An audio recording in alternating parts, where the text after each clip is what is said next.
From the heartland of America, focused on God, family, and country, the mouthpiece of the Midwest. This is Dale Carter's America. We are back on the podcast, back in the podcast studio in the palatial Steel City Media Building. I am Dale Carter. He's Kurt Wheeler, in case you've forgotten who we are. And maybe I look a little different because I've been in Florida for a week. On my screen that I'm looking at, I look more like Donald Trump. I got that orange look. I'd say congratulations. But I believe it's tan, so you may need to adjust your screen if you're watching this. If you're listening, we appreciate you any way that you get Dale Carter's America. Kurt, how are all the ways that they can get this podcast? Yeah, we are both looking kind of yellowy orange today, something with the cameras maybe, but just pretend that it's because we've both been out in the sun. Well, I was out in the sun for a week. Well, you were. Yeah, I was not. But so thanks for tuning in, everybody. You can find the video podcast, if you're looking at us right now, on YouTube or Rumble. And the audio version you can find on Spotify, Apple Podcasts, wherever you get your podcasts. And then make sure to follow us on Facebook primarily. We've been having a lot of interesting and funny conversations, which we were talking about right before we started recording. And Instagram as well. And thanks for tuning in. Make sure to spread the word and share it with your friends. And we really appreciate it. You know, we were talking about Bob Watson, who's our State Farm agent in Blue Springs, longtime sponsor of the podcast. That May 1st was his 50th anniversary as a State Farm agent. So they had a big party at his location at 7th and Main in Blue Springs, and it was huge. He was very thankful for all the podcast folks who listened, who showed up, and, patted him on the back, let him know that he's not alone in Dale Carter's America. There's a lot of people that think the way he does, and so we're glad to have Bob Watson with us, now a 50-year State Farm insurance agent. And he's ready to take care of you. Auto, home, life, you can bundle it and save even more. Like a good neighbor, State Farm is there. You want to call him on the phone, he'd love to hear from you at 816-229-7878. 7th and Main in Blue Springs. The office is in Blue Springs, but he's licensed to both Missouri and Kansas. Hell of a guy, too. So reach out to Bob Watson and get a quote, because State Farm has surprisingly great rates, and it's even cheaper when you bundle. Okay, so you mentioned, I'm going to go there first. There's some people that we call hate listeners / keyboard warriors, and we don't mention their name because, that just fuels them. We've invited them to come on the podcast when they have legitimate policy differences with me or Kurt so that we can talk about it. But they don't want to do that. Maybe you know somebody like that, where they just want to get on Facebook and go, ba-da-da-da-da-da. Take that. I think we all know somebody like that. Ba-da-da-da-da-da. Take that. And then, of course, they're the experts out there who will go find anything that supports their view on the web and then link that to the ba-da-da-da-da. Right. And I'm like, clearly we disagree. Why don't you come on and we'll talk about it like adults? Yeah, and I will say, too, I used to be like a source bro, I guess you could call it that. Like, I would always, try and comment on people's things and, like, link sources, like articles that backed you up. And it's just, you're not convincing anybody. No. Like, have the courage of your convictions. You speak from what your own belief is. If you have some statistic or something like that, I mean, I guess you can cite it, with first-hand information, with direct sources, direct citations. But, people need to just speak up and have the courage of their convictions more now than ever. Yeah, I think I'm self-aware enough that, if somebody tells me that I'm wrong and they prove it to me in a provable way, I'll be like, okay, I didn't think about that. Let's consider that. And I'll give you an example of that. Jeff Martin reached out to me on the podcast, and he said that I was wrong. You weren't here the day that I was wrong. I was on with Tracy, and we were talking about Jackson County and, all of the taxes that we pay in Jackson County for the Truman Sports Complex. Why don't we ever get anything out of it? I guess we get to be first in line to buy event tickets at Arrowhead Stadium. Well, Jeff Martin says on the latest podcast, you said Jackson County residents get no benefits. FYI, the Royals do offer discounts to us Jackson County residents. Pretty good deal, in my opinion. The Royals should advertise it. I found it by accident. It's if you want to look on the web here, it's MLB.com/Royals/tickets /specials/Jackson County Jackson County days. That's a lot. God. Maybe you just Google Jackson County days at the Royals. Let's see if I got it right. Boom. Boom. Nailed it. Look at that. Even with me botching the Jackson County days. So 50% off for Jackson County residents. They do not advertise it very well, but that gives you an idea. So the tickets are $6 instead of $12. So there's hey, you know what?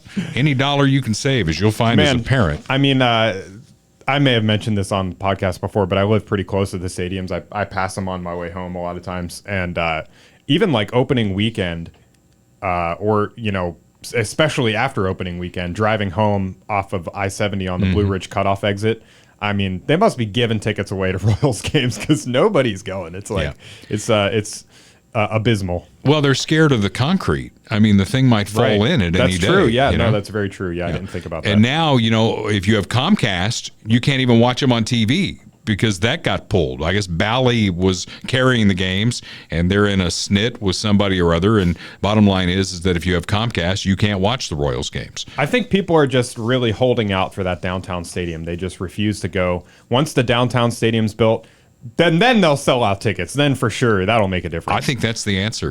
You've hit upon the answer here. Yeah. All right, so we dive into Dale Carter's America today, which is brought to you in part by Royal Roofing and Solar. Austin Watterson, he's got the roof over my house. If only he had the basement. I've owned my house over 20 years, and we thought we had the basement thing solved with it leaking. Came home from Florida. I guess you had torrential rains last week in Kansas City. Yeah. And the 3 spots where I've got leakage in the basement historically were wet again. So, but the top of the house, it's watertight thanks to Austin and his team at Royal Roofing and Solar. In fact, if you're in your forever home, there's a way that you can turn it into its own power-producing unit. Maybe get a negative bill, a credit bill from the folks at Evergy. Let them show you how they can get that done. And maybe you get a free roof out of it with tax credits and all that fun stuff. Get with Austin and his team at 816-540-7057 on the web at Solar by Royal or RoyalContractingKC.com. Fantastic family-owned business in Cass County, and they are there to take care of you. Speaking of take care of you, the government says they'll take care of you after you turn 65, right? With Medicare, it seems simple, right? 10,000 people a day turn 65 in this country, and most don't know anything about Medicare. So if you're approaching 65, my good friends Kirk Doris and Lori Hawker at Medicare Simplified KC can make Medicare understandable and simple for you. Over the past 10 years, they've helped thousands of folks just like you understand Medicare and how to apply to their circumstances. Medicare is not a one-size-fits-all proposition. You need folks that will help you navigate it, and Kirk and Lori are ready to do that. They're on the web at MedicareSimplifiedKC.com. They'll talk to you on the phone at 816-701-6661. And they'll come to you. If you can't come into them to the office to figure out what works best for you, they will come to you. So they're a great company taking care of folks who are turning 65. 10,000, is that a day? 10,000 a day turning 65. Our country is getting older for sure. And especially now that we're below replacement rate in terms of native born populations. We're bringing in illegal immigrants, obviously. But people are not having babies as much, and our population is getting older. So, a lot of people are going through becoming retirement age more and more every day. You've got one. I did my part with 4. I know. I got to step it up. I'm putting the pressure on, man. 180 days. Speaking of pressure, 180 days until Decision 2024, which will go down as the strangest election in American history. I don't think number 2. I don't even know what it would be. It's so far back. So the Republican presumptive nominee is Donald Trump, and he's still in court every day in New York, which keeps him off the campaign trail. So the ridiculousness of it. Have they even identified a crime? NBC News writes the wire copy that I have to look at every morning on KFKF, and it's their lead story every day. The hush money trial in New York City. Okay, so here's what they basically have. They've got a guy like Donald Trump public figure with non-disclosure agreements, which are completely legal, right? And he's running for president in 2016, and he's like, there's some stuff in my past. Let's try and find a way to make sure that doesn't get out. Gee, is that illegal? Is that illegal? Because when I ran in 2010 for a lowly city council job, there were things in my background I didn't want to end up in the Examiner, so we found a way to kind of push those things aside. Bill Clinton, Hillary's husband, Hillary ran against him in 2016. He wrote the book on burying stuff like a cat turd. So did she on his behalf. Where is the illegality? I don't think they care. I think what they're trying to do, their strategy is to keep him tied up in court so he can't be out on the campaign trail.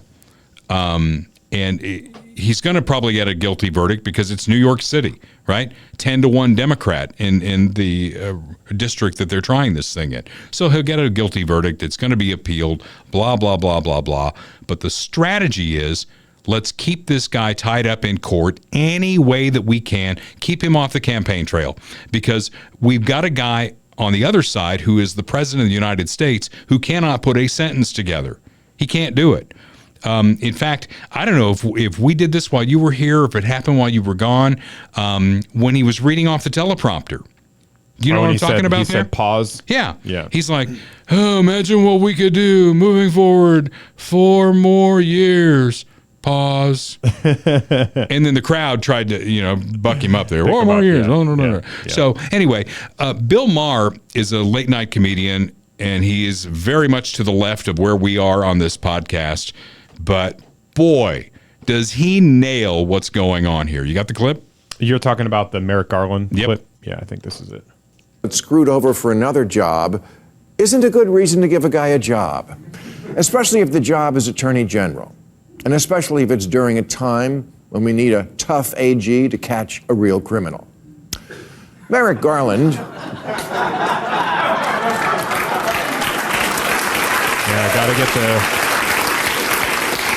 gotta get the anti-Trump applause line in there. Merrick Garland, who is that Attorney General I speak of, and who, spoiler alert, sucks, was, you may recall, President Obama's pick for the Supreme Court in 2016 after the Clintons murdered Justice Scalia with a pillow.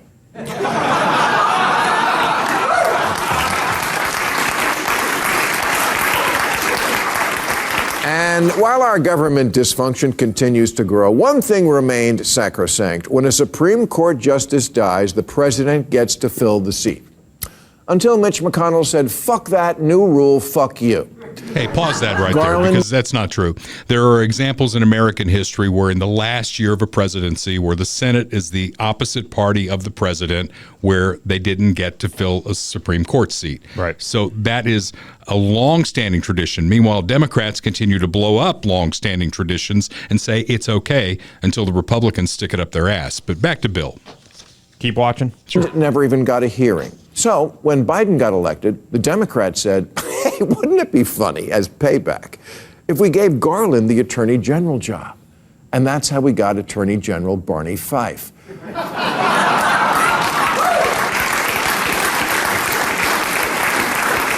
that Kellyanne Conway It is. on Bill Maher? Mm-hmm. That's funny.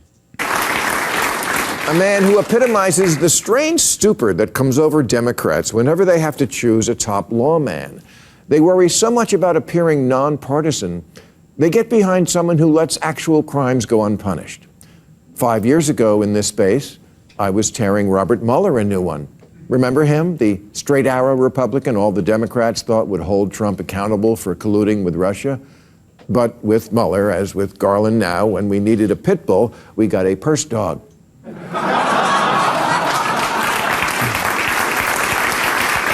I mean, he's criticizing Garland, but he's criticizing him from the left. He's saying he's not going hard enough against Trump. You know? Right. He's which is kind of interesting. It is interesting. And then he brings up the Mueller thing, which was a total nothing shit burger. show, fake story from the beginning. So And again, they're shackling Trump with another nothing burger, which is going on with this trial in New York City. Yeah. It's crazy. yeah, it's all BS. I think you get the idea, though. He's criticizing the Democrats for making Merrick Garland the Attorney General. And I guess we explained why he's not a Supreme Court justice. And thank God He's not a Supreme Court justice. Right. Yeah. So on the other side of the aisle is Joe Biden, who is the president of the United States. And everywhere Democrats are saying, God, if we elect Trump, democracy is going to end as we know it. He's going to be a dictator. He's a Nazi. I mean, they've used all of these lines that are tried and just, oh my God. So they're untrue, number one, and they're just tired.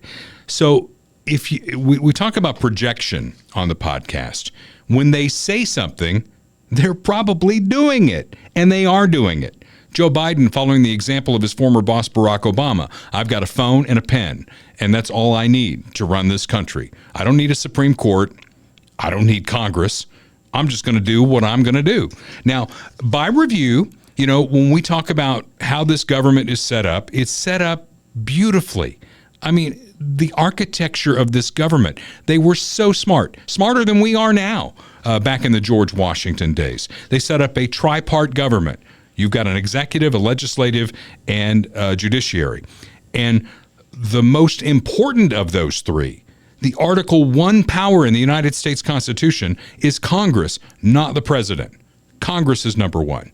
Congress makes the law. The executive branch, led by the president, enforces those laws, implements those laws.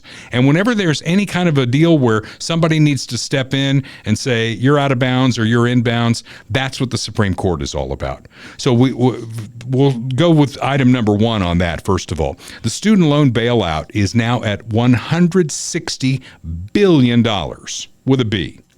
Over objections from SCOTUS. Supreme Court said, you can't do it. Nancy Pelosi told him, you can't do it. He's doing it anyway. There is no congressional authorization for it. He's just doing it.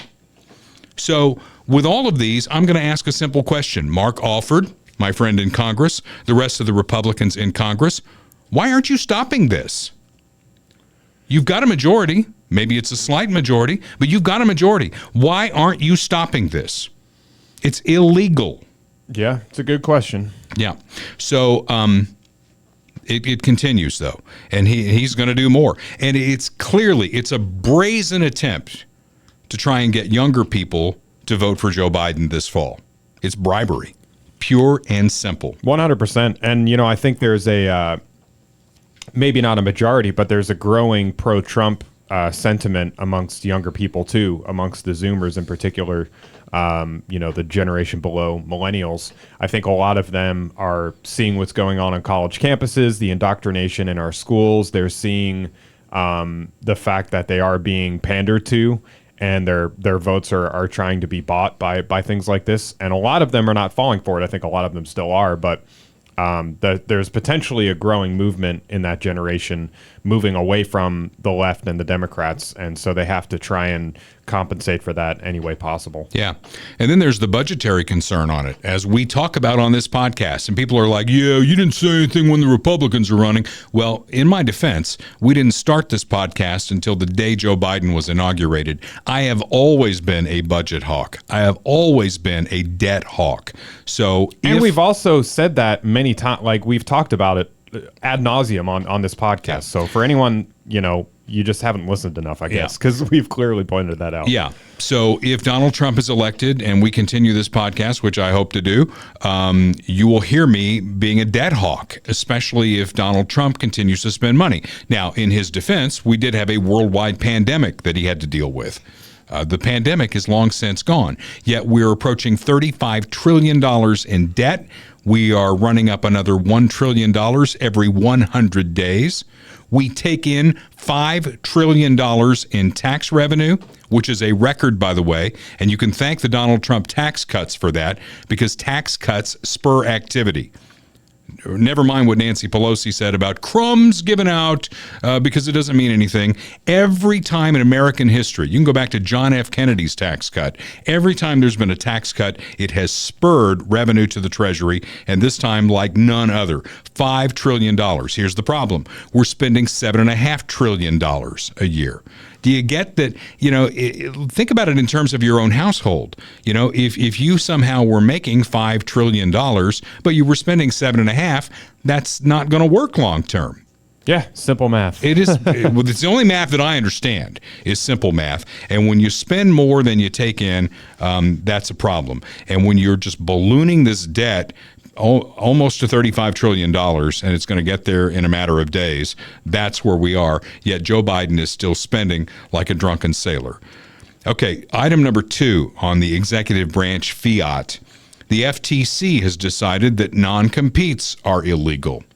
Now, in the radio business, I'm very familiar with non-competes. I've had them my entire career. When you sign a contract in a radio station, you basically agree that, if you quit or get fired, that you won't work at a radio station within a certain radius and that kind of a thing. So the FTC is now banning non-competes on their own. This is an executive branch. This is that fourth column, if you will, of the government, okay?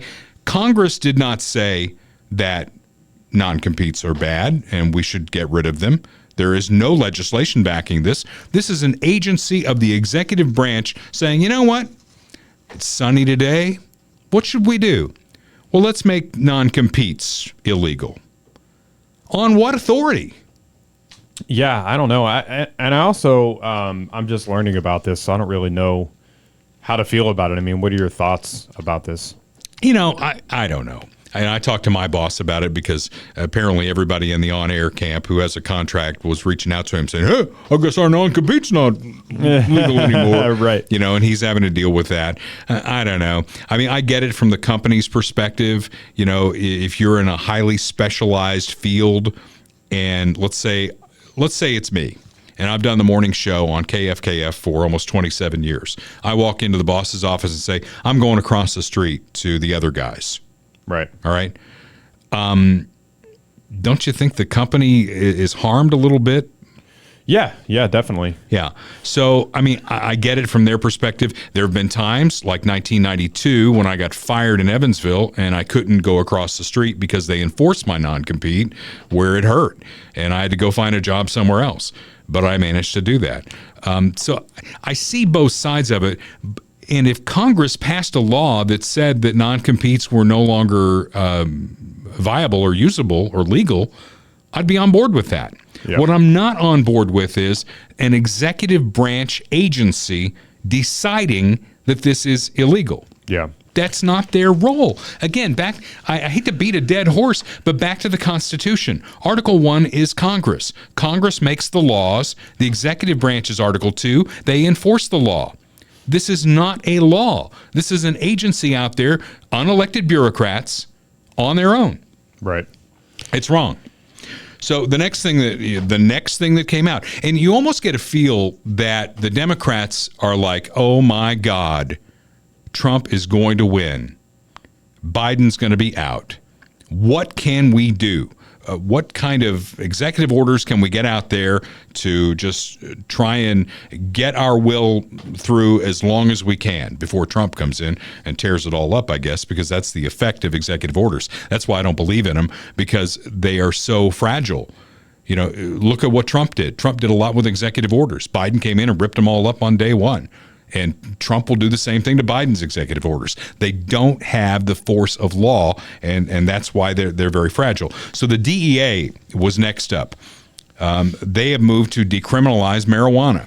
Now, marijuana is legal. It started as for health purposes, medical purposes in Missouri, and they went on to recreational use. Kansas, right across the state line, it's illegal. These are cash businesses because the banking system is federally regulated. Right. So they can't do business in banks. And I get this. I'm kind of on board with this. The country seems to be moving toward legalizing marijuana. And where I'm at is if 60, 70, 80% of the country is on board with something and Congress passes a law, and basically 435 members of Congress, the majority of them, which expresses a will of the majority of the people, if they're on board with something and the president signs it, I'm on board with it. I'm not on board with this because this is the DEA. This is another branch of the executive department, the executive branch, a department of the executive branch, and they're just on their own saying, we'll move to decriminalize it. Where's Congress? Yeah, the U.S. Drug Enforcement Administration will move to reclassify marijuana as a less dangerous drug, a historic shift to generations of American drug policy that could have wide ripple effects across the country. The proposal, which still must be reviewed by the White House Office of Management and Budget, would recognize the medical uses of cannabis and acknowledge it has less potential for abuse than some of the nation's most dangerous drugs.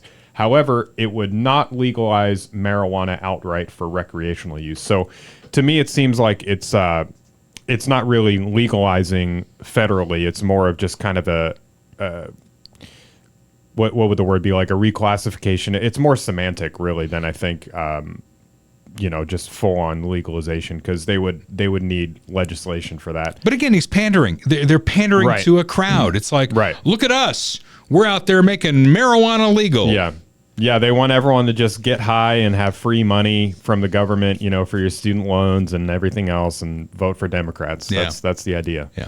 So, I mean, this is panic that is setting in with the Democrats, because they've tried to do everything they could. They've shackled Donald Trump. And the latest on the trial in New York is the judge is saying that you're basically violating my gag orders, so the next time you do it, you're going to go to jail. I mean, what's that going to look like? Secret Service on both sides of him, going into a jail cell? That trial to me, Kurt, I mean, the more I hear about it, the more I see it. Number one, they haven't identified a crime. Second, you've got a judge that donated to Joe Biden. I mean, how is that right? You've got a DA and then an AG in New York who basically both ran on, I'm going to get Trump, not Right. crime in New York. I'm going to get Trump. And Letitia James is out denying it now. She's like, oh, these Republicans are out here attacking me for, they're making up allegations that I said I would get Donald Trump. It's like, lady, we have the internet. We have video. There's video of you. There's you salivating across the street from Trump Tower thinking, I'm going to get that. I look at it every day. I mean, this is out there, and yet you deny it. It's crazy. So do you think they're in full-on panic mode at the White House? Possibly. Yeah, I mean, they're seeing the polls, and they're not looking good for Biden, and Biden can't function. He can't talk. He can't complete a sentence. He can't govern. There was a funny video that I saw yesterday or the day before of him potentially shitting his pants, allegedly. But I mean, he's obviously not capable of doing anything. So. And I think they also acknowledge that to replace him this late in the game is probably a bad look. So yeah, they're just trying to get Trump out via lawfare, and then put these various policies in place to try and buy votes. Well, then I'm sure there will be some shenanigans, with mail-in voting and all the stuff that they did the last time as well. Then there's this. Janet Yellen, who used to be chairman of the Federal Reserve, is now the Secretary of the Treasury. And she really doesn't wander into politics very often, but they pulled her off the bench. And this is a direct quote from an interview that she gave. Arguments made by authoritarians and their defenders that chipping away at democracy is a fair trade for economic gain is deeply flawed. I'd like to know who she's talking about. Because when they say over and over again that Donald Trump's going to be a dictator, he's Hitler, blah, blah, blah, blah, blah. Again, the old lines that they've used on people like, Mitt Romney and John McCain, who, I mean, both of them, I think, are honorary Democrats, posthumously, of course, for McCain. But Romney, I mean, he could run as a Democrat right now. I mean, who are they talking about? Because Trump has been president. He was president for 4 years. And I think, and I know you like him for the shenanigans and the drops, and we got 10,000 drops there from Donald Trump. You're not a nice person. But when you look at his record, when you look at the policy, the boring old policy, basically he's a moderate Republican. What did he do that was, to the left of Hitler, to the right of Hitler, whichever way you need to go on that? So when you look at Democrats are the ones saying, do we even need a Senate anymore? Because it makes states like North Dakota the same as California, New York. The filibuster, we don't need that. Supreme Court, Trump got 3 picks. All of a sudden, that's not fair. It's like a 6-3 Republican majority. So we need to pack it with 6 liberal justices. Right. Who's chipping away at democracy?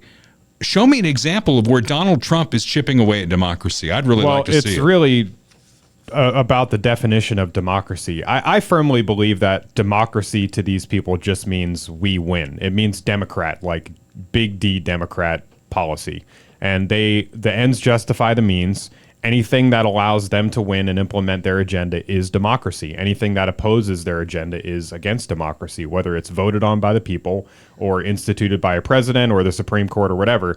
That's what is against democracy in their worldview. And they're very good with words. They're very good with propaganda and language. And that's what they've put out there for years and years now. And it's very effective.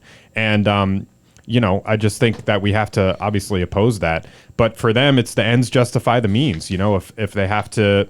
The reason that they want to get rid of the Senate is because big states, in the Senate and in the Electoral College, big states and small states have more equal representation, right, while the Democrats run the big states. So they want big states to have more representation than small states. If the big states were Republican states, like Texas, for example, if California and New York were Republican like Texas, then they would oppose it.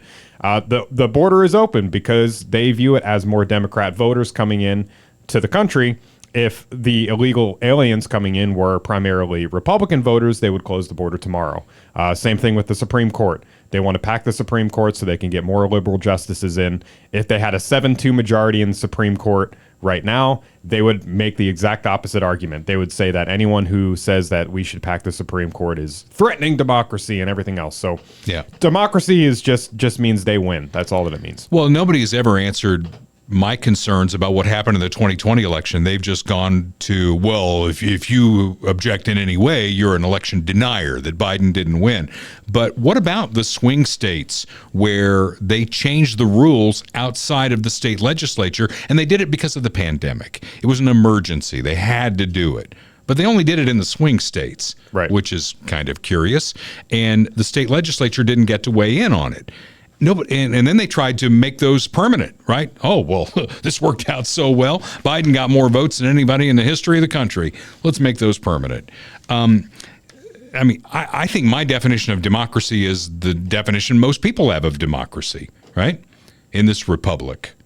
So think about that. Think about whether Janet Yellen is projecting again and really needs to look across the street, across Pennsylvania Avenue at the White House, because those are the folks that I think on a daily basis are chipping away at democracy. She wrote an article on USA Today around the same time. This is from May 3rd, and I'm not sure if that's where you're pulling the quote from, but it's just like, it's the same talking points. It's the same platitudes that you hear just from all these people.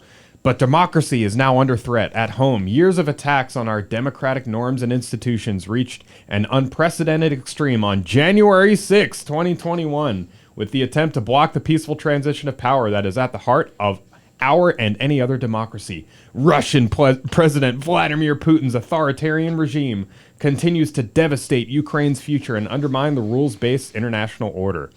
Blah, blah, freaking blah. Yeah. I wonder if Janet Yellen's had her colonoscopy yet. I mean, she's well above 45, wouldn't you say? Yeah, definitely. That sunset happened probably in the Nixon administration.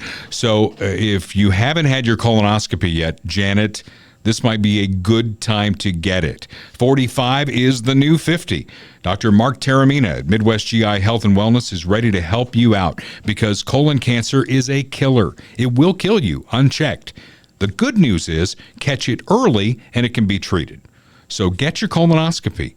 They'll take care of you at Midwest GI Health and Wellness. They're in Lee Summit. They can do it all. The upper GI too. If you need both ends done, they'll do both ends. I think they wash the thing in the middle, though, right? It's like, where do you want to go first? Probably down the throat first, then you go up the hiney or whatever. Their main focus there, of course, is colon cancer screening, and while we laugh about it, it is something that is very serious. So get it done. Midwest GI Health and Wellness. They are on the web at midwestgihealth.com. You can set up your appointment. You don't even need a referral. Just call Dr. Taramina and say, hey, I'm 45. It's time to get this done. I'm 50. Maybe I'm a little late. 55. They'll still get it done for you. Get it done. That is the key thing we want you to take away. Call and set up the appointment at 816-836-2200. And then, of course, the next step for you is right down the road in Lee's Summit, and that is Fun House Pizza. Jim Dingman's got 2 locations. In fact, he's in Blue Springs on 7 Highway, 50 Highway in Lee's Summit. They pile it high. And once you've cleaned out everything that you have to do to get your colonoscopy, you're going to be on empty. And on empty is a great time for a pizza from Fun House Pizza. It's a great time for the kids, too. There's all kinds of games they can play, whatever parent team meetings you're going to have. It's a great place for that. Birthday parties. You can schedule those with Jim Dingman. It's a fun atmosphere, thus the name Fun House Pizza. Just make sure you pull your damn pants up, because Jim Dingman doesn't like it when you come in with your pants around your ankles or any other place, right? Absolutely. Definitely not around your ankles. There's kids in there, for crying out loud. Right. But just pull your damn pants up. Funhouse Pizza, 50 Highway in Lee's Summit, 7 Highway in Blue Springs, a proud sponsor of Dale Carter's America. Speaking of maybe some kids who might have their pants too far down, it's the college students that are out of control. The latest on that is Columbia University in New York will not have a commencement. They're not going to do the big commencement thing that they do every year because of what's going on there. There will be graduation ceremonies on a much smaller scale. The kids have they're basically running the asylum there. And it's not the only one. There are universities across the country where these kids, who in my mind have no idea what they are protesting. And we'll get into that here in just a second. But I want to go through the rules of peaceful protest. Feels like, we need to have this discussion. And I've said it many times on the podcast. My rights end where yours begin. Peaceful protest turns into an illegal activity when you block the Golden Gate Bridge, when you block access to O'Hare Airport, when you take over buildings, when you're in an area where you're not supposed to be and you're told to disband. That's illegal. When you throw things at police officers, you are committing an illegal act. Now, I know that, during George Floyd, it was mostly peaceful protests. And then Kamala Harris came along and bailed out, the worst of the offenders who burned down the cities. I wonder if she's going to come to the aid of those who've been arrested on college campuses. She might. Yeah. Well, she's going to be our next president if Biden wins this election, because he's limping to the finish line. Okay. So what and who are these college kids defending?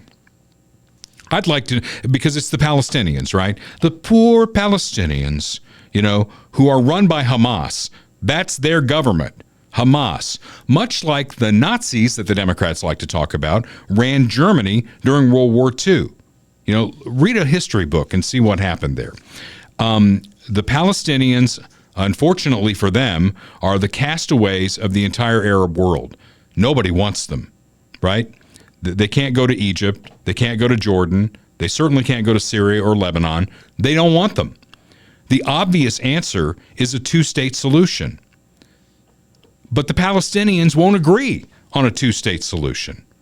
Go back into history again. Look at what happened at the Camp David Accords. Look what happened when Bill Clinton brought these people together. I mean, they didn't agree. Yasser Arafat was given everything he wanted and couldn't agree.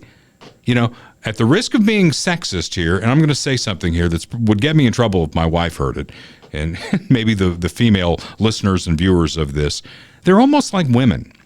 They don't want a solution to the problem. They want the problem. And they've got the problem. And now they've got Hamas, and Hamas attacked Israel unprovoked on October 7th, killed thousands of innocent Israelis, took thousands of hostages. And, Israel responded and said, what, we're tired of this shit. We're going in heavy, and we're going to deal with this problem once and for all. So where were the college protesters when Assad was killing Palestinians? Where were the peaceful protesters on college campuses when Saddam Hussein was killing Palestinians? And do they know what Hamas is all about? How would Hamas deal with women? A lot of these women on college campuses, I don't see their hair covered. Do you? Some of them were wearing like the kafayas and stuff, but they were like wearing them wrong.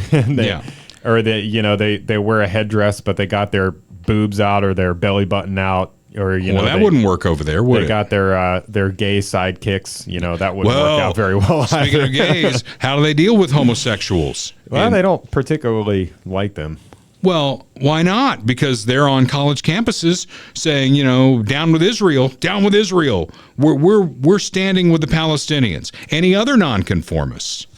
Where are they? In the cancellation of.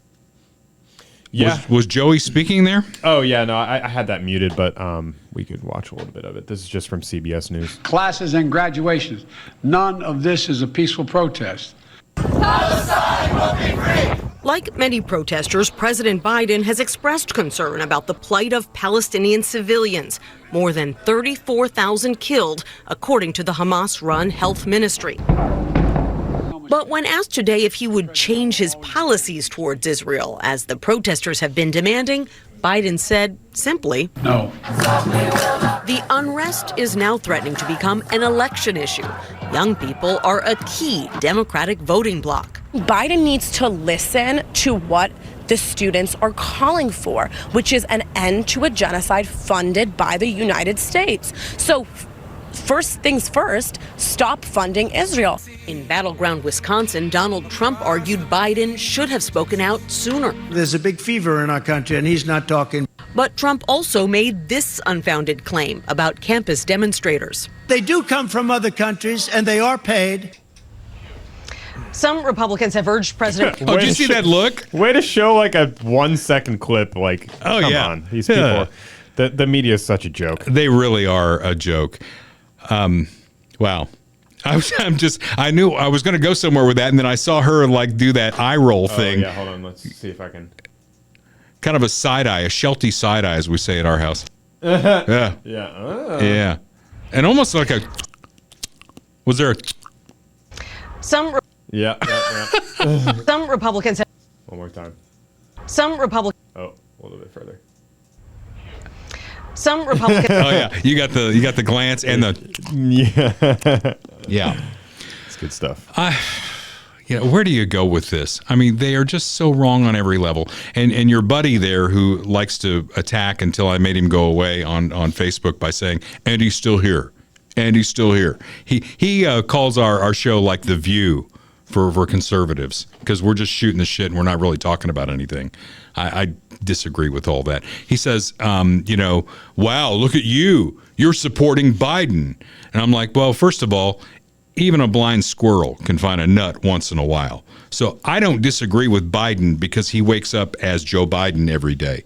I disagree where I disagree. And if he's going to support Israel, I agree with him.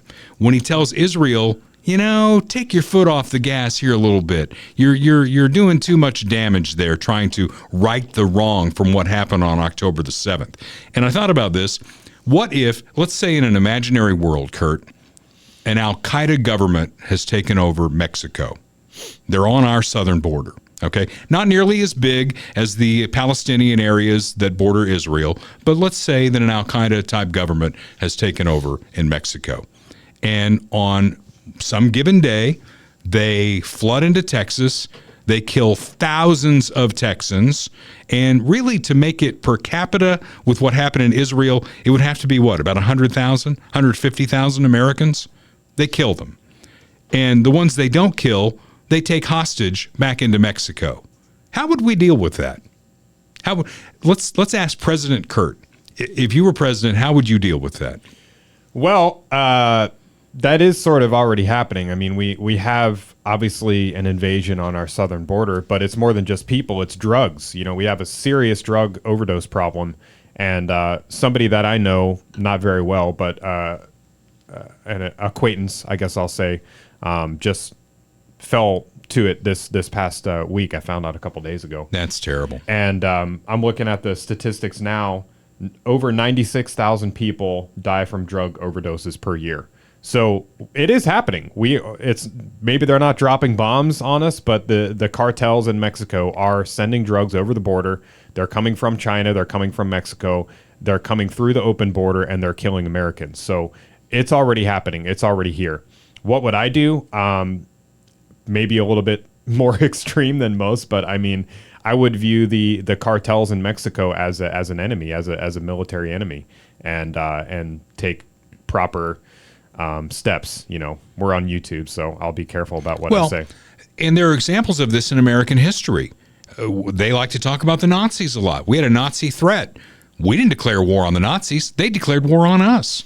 The Japanese bombed Pearl Harbor, and we declared war on Japan because they bombed us. The next day, the Germans declared war on the United States.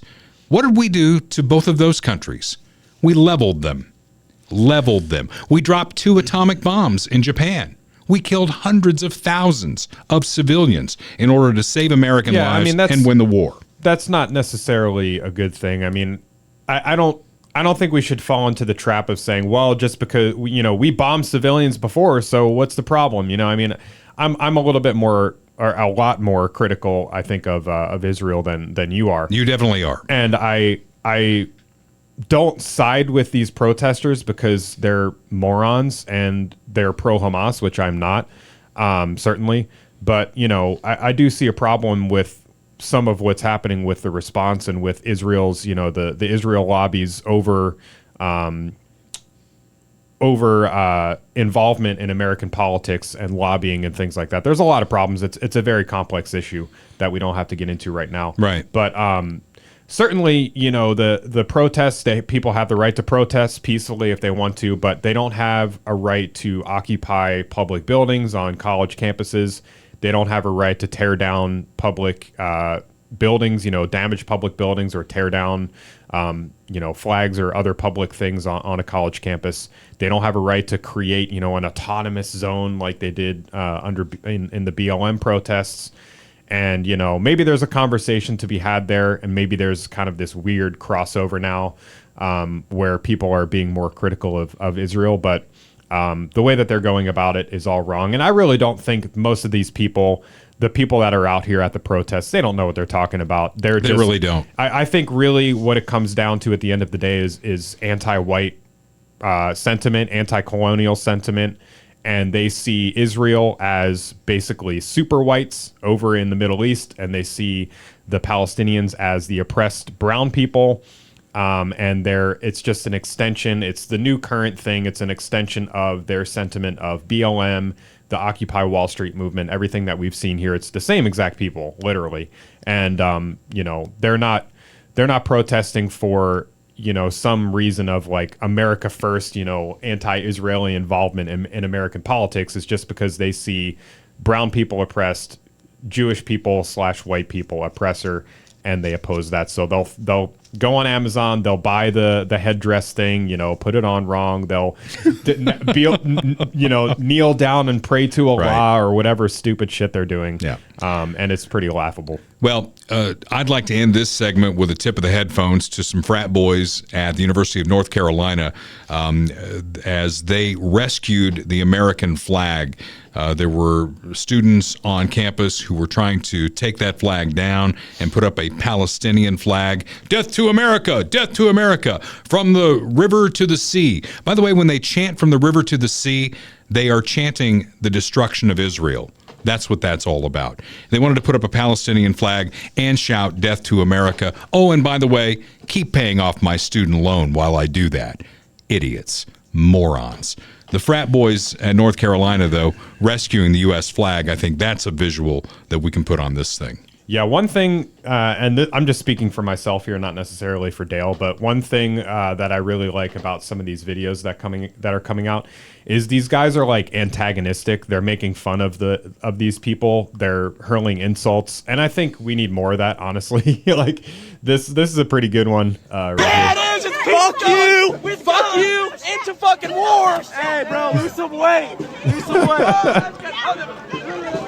It's like, hey, bro, lose some weight. By the way, the one funny. guy, it's funny. We just have to bring back a sense of humor. The one guy looked like he was going to like put his hand in his armpit and make a fart noise. Yeah, have you seen that? I don't know what that was all about. Can you do that? I could never do that. I used to be able to do it. Do I want to try it right now? Let's see. No, it's I think gone. when you become a parent, you can't make fart noises in your underarms anymore. Yeah. Now I've got sweat and deodorant all over my hand. That's great. No, All there's right. there's plenty of natural fart noises happening in my house now, so don't have to worry about that. Well, you know. But did you see the GoFundMe? They I did started not. a What do they got GoFundMe. going there? Yeah, so these UNC frat bros defended their flag, throw 'em a rager. So they started a GoFundMe page to basically throw a party. Their goal was $350,000, and they've raised $516,000. Nice. So I don't know what kind of party you can throw with $516,000, but that's a pretty rockin' party. Well. But they have a little description here that I'll just read. Commie losers across the country have invaded college campuses to make dumb demands of weak university administrators. But amidst the chaos, the screaming, and anti-Semitism, the hatred of faith and flag, stood a platoon of American heroes. Armored in vineyard vines in Patagonia, fueled by Zin and White Claws, these triumphant Bohemians protected Old Glory from the unwashed Marxist horde, laughing at their shrieks and wails and shielding the Stars and Stripes from Soviet missiles. These boys, no men of the UNC frats, gave the best to America, and now they deserve the best. Help us raise funds to throw these frats the party they deserve. A party worth of the boatshed proletariat who did their country proud. The language is a little cringe. It's a little over the top, but all right, we'll save there you have cringe it. for the end of the podcast because we have something that's very cringe-worthy at the end of the podcast. But where I'll leave this segment is Ron DeSantis, the governor of Florida. I love that guy. I want him to be president at some point because I think what's happening in Florida would be great for the rest of the country. But did you hear what he said to Florida college students? He said, if you commit an illegal act in one of these protests, you will be expelled. End of story. And, if we had more adults in the room who stood up to these kids and showed some balls, I think it'd be a different deal. But you made the point that you've got presidents of universities who are weak and they're letting this go on and get to a point where police have to get involved. And when police get involved, there's always the potential that the police officers could be hurt, and we stand behind the blue. And that's going to lead us to our next segment. First, we want to thank Michael Schroer for being part of our fun here on the podcast. Michael was at the deal for Bob Watson. Nice. So that was nice of him to do that. We appreciate that. He is our official real estate professional at RE/MAX Heritage. Michael Schroer at michaelschroer.com. That's MICHAEL, Michael. Schroer, SCHROER.com. He is based in Lee Summit, but he can take care of you metro-wide, licensed in Missouri and Kansas. He's been around, lifelong resident here, 35 years of residential and commercial construction experience, no matter where you are in the life cycle here. And when I was in Florida, we were looking for potential homes to retire to down the road. But if you've got an idea on that, you need to sell your home, Michael is the guy who can get that done. If you're just looking at your first home, like you're like Kurt there, and you got the little baby there, and your family's expanding, you need a bigger house. Maybe you've found a piece of land that you want to build your dream home on. He can help you with any of that. So wherever you are in the cycle, whether you're buying or selling, Michael Schroer is the guy you need on speed dial. 816-783-5800, 816-783-5800. And again, on the web at michaelschroer.com, MICHAELSCHROER.com. We still need to get him on the podcast. And he's really shy, I've found, right? I don't know him personally, so I don't either. I mean, he reached out to be part of the podcast. Michael, if you're listening, we need to get you on the podcast to talk about the real estate market here in the Kansas City area. Maybe he's out there working so hard, doing deals that he doesn't have time. Homes. That's He's slanging homes. Slanging them homes. All right. So thank you, Michael, for being part of our podcast at Dale Carter's America. Something near and dear to my heart is the first responders. We talked about that a little bit in the last segment. And with a big event coming up on May 18th, we welcome in special guest Daryl Smith from Hero Fund USA. We welcome back to the podcast Daryl Smith from Hero Fund USA. You've actually done the podcast. You did it early in its infancy. Yes, you were in a broom closet in those days. This is much nicer. This is quite palatial by comparison. I mean, this is a TV venture now because we're on YouTube, we're on Rumble, every place that you can get a podcast. So hopefully folks will, you can spread the word. You could basically find somebody who knows more about the internet than you do. And That's then, anybody. And then have them forward it to all the folks you know. We will. We actually have a guy that handles all of that for us, and I'll make sure he links us up to everything we're doing. Yeah. We met, I can't remember when we met. I was on city council in Blue Springs then, and you were brought in to address the council about Hero Fund USA, and I thought, man, what a great organization. Taking care of the first responder, right? Exactly, yes. Yeah. We didn't know what we were doing when we started this, but in fact, after I retired after 30 years in a fundraising career, I swore I'd never do fundraising again, but God seemed to have other plans, and after a couple-year break, we founded Hero Fund USA in Blue Springs, and over the past over 7 years now, we have helped provide funding for new safety equipment to nearly 80 first responder departments and agencies, primarily throughout Missouri and Kansas. It's a national organization that got its roots here in the Kansas City Metro. In fact, I know that most of the agencies in the Kansas City Metro love what you do, have benefited from what you do. You help them get their job done. Our mission is to make sure that the first responder, that he or she get to go home to their loved ones after they're done taking care of our communities. And that is our mission, that is our passion, and that is the whole impetus behind Hero Fund USA. You know, a lot of times when we provide funding for safety equipment to a first responder department or agency, the chief and others want to thank us. And I stop them immediately and I say, no, all thanks to you. I can't do what you do. When I hear gunfire, I'm going to get as far away from it as I can. When I hear a burning building, I want to get as far away from it as I can. But you guys run to it. You run to danger.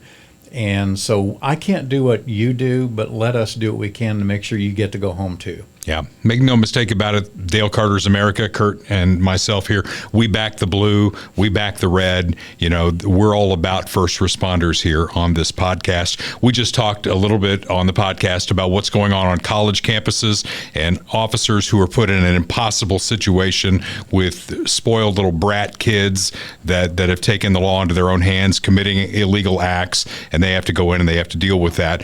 We're glad that we've got an organization like yours that's backing those first responders.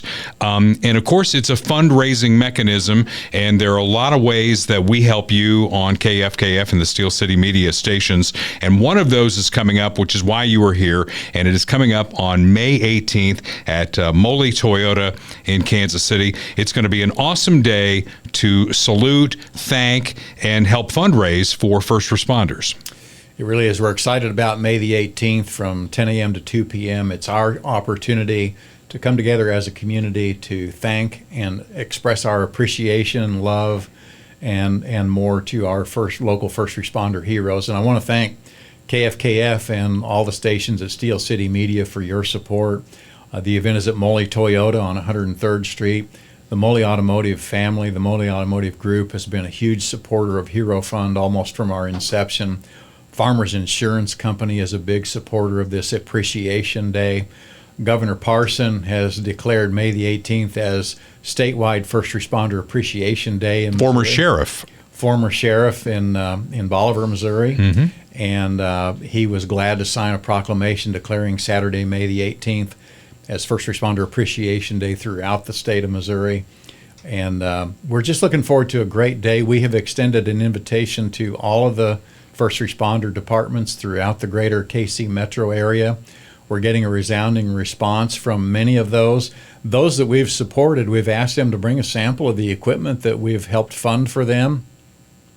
And they're planning to do that. And those things range from drones and thermal imagers and ballistic wearables to K9 Neville with KCPD. So we're excited to bring this is our family reunion, and we're excited to be able to bring everybody together to show our appreciation, love, and respect for our first responder heroes. Yeah, as we talked about re-imaging this event for you, it was along the lines of National Night Out. So if you're familiar with National Night Out, it's a big carnival in a sense.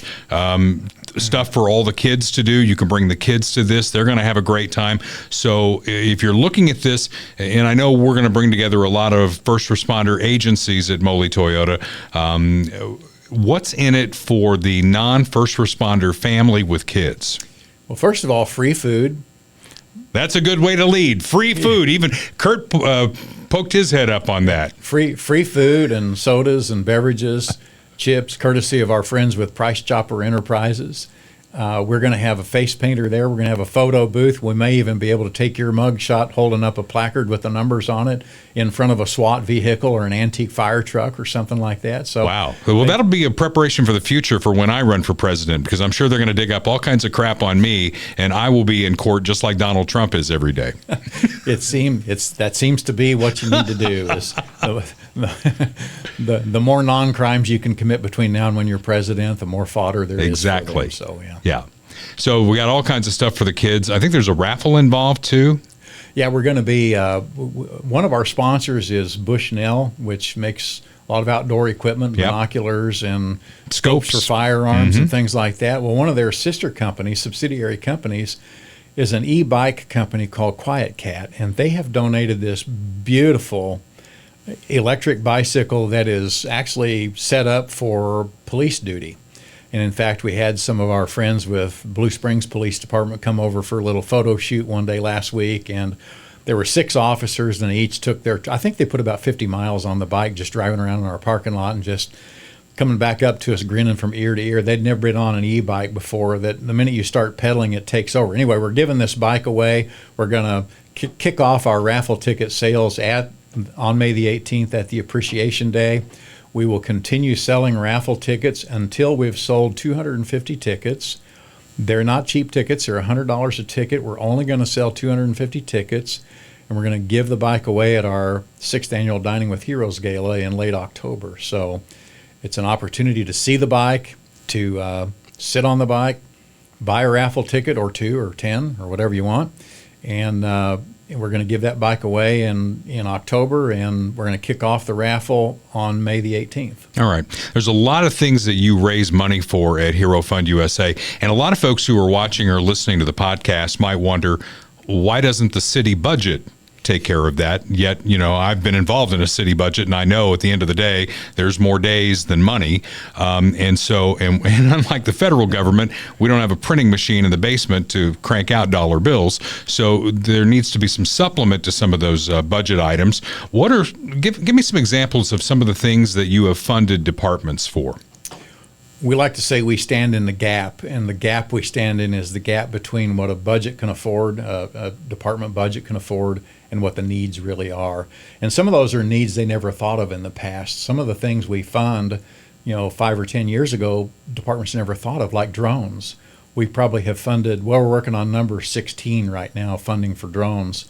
And other things, like a new one we've just been hit with in the last 6 months, are EV disabler plugs. There's a lot of electric vehicles on the road these days. Well, first responders are working an accident scene or a vehicle fire scene. An electric vehicle with all the autonomous software and things in those electric vehicles, they can just spontaneously start moving on their own. Well, an EV disabler plug it into the charging port, it totally shuts down all the operating software programs in the electric vehicle while the first responders are trying to get people out of harm's way. So those are some of the more exotic things that we've funded over the past few years.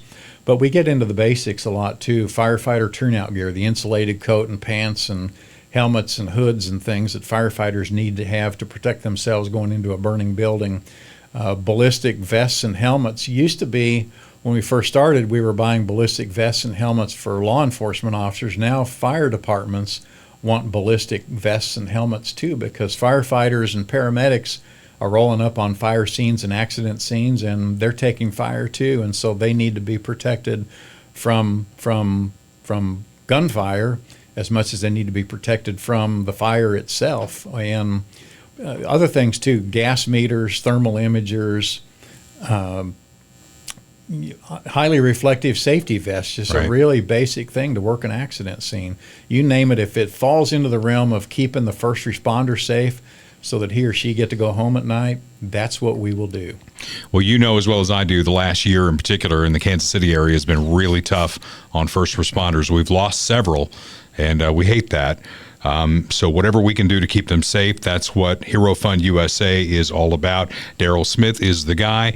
And, you know, I know for the viewers who watch the podcast now, Kurt's been scrolling through a lot of different things and your website and all that. For the audio-only portion, what's the website where folks can read all about this? Go to herofundusa.org, and that'll pull up our website, and there's a lot of content on there. Video content and just text content about what we do and how we do it. The application is there for first responders that may be listening. If you're in need of safety equipment, go to herofundusa.org, click the Heroes or the left side of our website homepage, and it'll take you right to the application to fill out to apply for grant funding assistance. We do a 50-50 match, so when the department needs something, if they can fund half of it, we'll fund the other half of it for them. Okay. Well, we're looking forward to the 18th. It's going to be a lot of fun. Bring the kids. There's going to be a lot of stuff to crawl on and see. And kids, you know, especially young kids, they love firefighting stuff. They love police type stuff. And as you mentioned, free food. Free food, face painters, mug shots, antique fire truck, police SWAT assault vehicle. Yeah. It's going to be a lot of fun. I'll be there. We're looking forward to it, helping out with the 6th annual First Responders Safety Appreciation Day, saying thank you to the men and women who keep us safe and free here on the home front. And a guy who watches their back is Daryl Smith with Hero Fund USA. Thank you so much for coming on the podcast. Let's have a great event. Thank you, Dale. God bless you. Be safe. And we thank Daryl for stopping by. I think it's going to be a fantastic event. Bring the family. It is May 18th, a week from Saturday at Mamala Toyota in Kansas City from 10 a.m. until 2 p.m. Bob Watson's been with us for most of the run here on the podcast, and he's there for you, been there for you for 50 years as a State Farm agent. It's the best brand in insurance, and he's the guy who can get you the best deal. Auto, home, life, commercial insurance, the boats you're going to be putting on the lakes, he can insure those. He can get you insurance for your pets. That's a growing field. Bob Watson knows all about that. 816-229-7878. He's officed at 7th and Main in Blue Springs, but licensed in both Missouri and Kansas. He can take care of you anywhere in the Kansas City metro area, and we thank Bob for being part of Dale Carter's America. Okay, I'm going to leave you with this today. And again, I'm going to remind you that if you vote for Joe Biden, and I can't imagine many of you will, although, again, there's some hate listeners, there's some keyboard warriors who want to show us, and then, you know, of course, attach anything they can find on the internet. If you're voting for Joe Biden, you are voting for Kamala Harris. It's just a fact of life. He's an 81, almost 82-year-old man who cannot put a sentence together. He's in decline. And all you've got to do is put up something you find from today and go back to the campaign in 2020. And you can see the decline that's happened just since that point. And even then, he wasn't in good shape, but he was in much better shape than he is now. Well, he's always been the gaffe master, right? All the way back. Right. And he's never had a real job, but whatever. People voted for him last time. There are going to be people who vote for him again because he's got a D next to his name. But just remember, Kamala Harris is number 2 on that ticket, and she is measuring the drapes in the Oval Office. She was on with Drew Barrymore, and this comes out of, I can't remember who said it, who referred, it was Howard Stern. Biden went on Howard Stern's show. Oh my God, really? I mean, Stern is a guy who, if you listen to Howard Stern, right? I've listened to clips before of like the old show. Yeah. But nothing recent. Well, on satellite in particular, anytime he has a guest on, he wants to talk about their sex life. How did he avoid that? It was very, well, I mean, I think his show has changed a lot, but certainly back in the day, it was very vulgar. You know, he was doing, I mean, he did blackface, you know, right. For example. Sure. Yeah. Not even a good one, by the way. It wasn't even very funny. It was okay, but. Well, he hates Trump, and he's doing everything he can to get Joe Biden elected. So he referred to Joe Biden as the father of our country. Somewhere, I think George Washington rolled over in his grave at that concert. Yeah, it was a major ass licking. I did see some clips from that. So Drew Barrymore has Kamala Harris on, and she wants to draft off of that statement with a cringe-worthy moment from her show. Here we go. Are you ready? I'm ready. I've been thinking that we really all need a tremendous hug in the world right now. Yeah. But in our country, we need you to be Mamala of the country.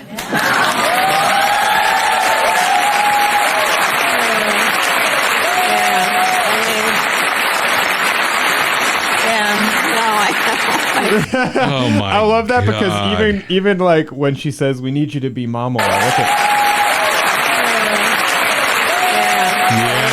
I know. Look at her face. She's like, even she knows. She's like, God, that was terrible. But she's like, just gonna nod along. Just nod along. This is awkward as hell. Just nod along. Vote for Joe. You get Kamala as your next president.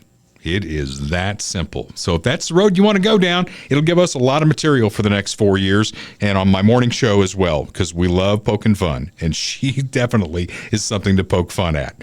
So until next week, when we gather around the podcast microphone again, this is Dale Carter's America.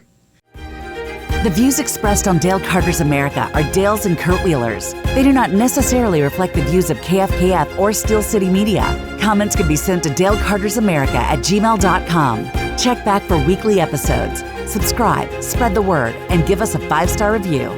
Thanks for being a part of Dale Carter's America.